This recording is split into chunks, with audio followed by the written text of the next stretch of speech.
Thank you to Dennis and Victoria for inaugurating this prize, and it's such an important idea, remembering Christopher's legacy, and I think also, at least for myself, I should say that not only is it important to get the award, but the cash prize is also nice, not only because it's cash, but if you're a freelance, cash does help to stay independent, and it's important.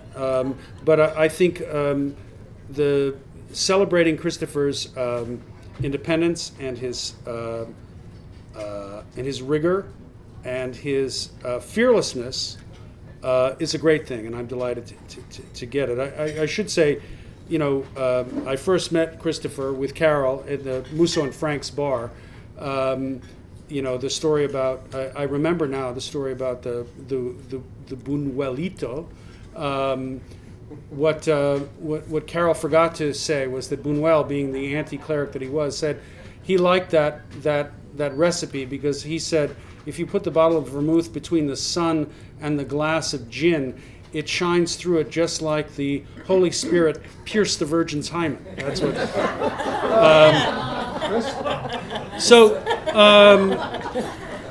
You said a mummy.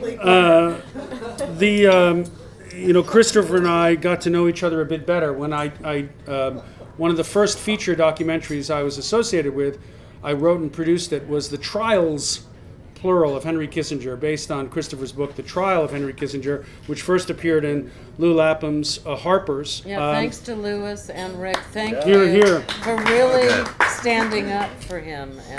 And it was a great thrill to do it, though I must say, and it taught me a lot. It taught me pre-Snowden a lot about wiretapping, because Christopher and I always planned to camp out at an event that Kissinger was going to be at in order to surprise him so that Christopher could confront him with his war crimes.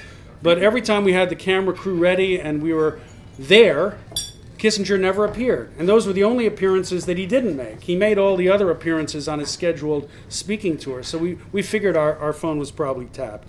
But when we finally had the finished product, or near a finished product, we sent Christopher a rough cut, and I'll never forget his comment. I thought at the time that we had made a film that was an absolute screed. I mean, there's no love lost between me and Henry Kissinger, but this one really, according to the rules of the day, ripped him a new one.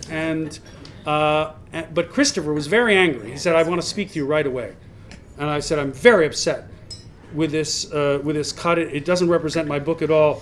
And we had included some material that might have led some people to believe that Kissinger was a human being. And this made Christopher very angry. He said, "I can't believe you've done this. It's," and he was trying to search for the invective that he felt would best describe how horrible it was. He said, "So even-handed."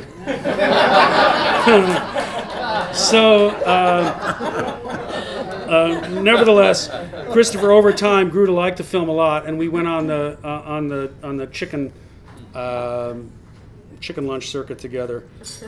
So it was a tremendously thrilling opportunity, and I loved the fact that we couldn't get the film funded at all by any American network, but the BBC, thank God, came through, funded the whole thing on the condition that my comrade Eugene Jarecki and I worked together.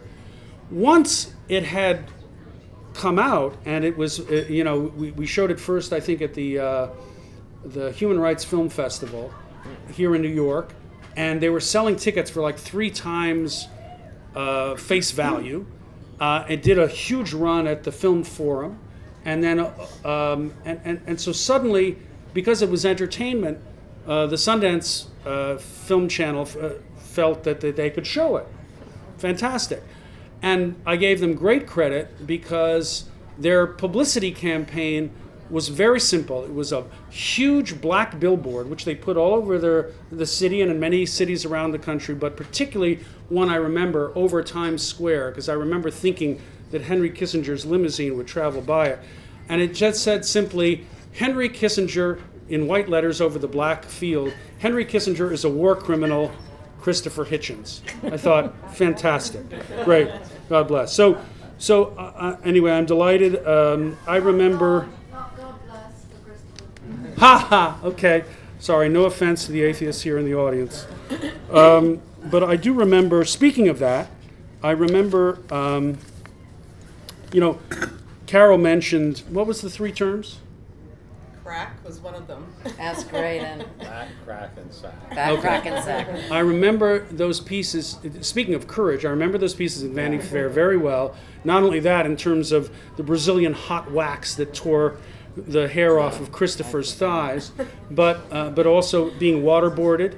And I think most poignantly, and I was really impressed by Christopher's writing about his own death and his own, the disease that ultimately took his life.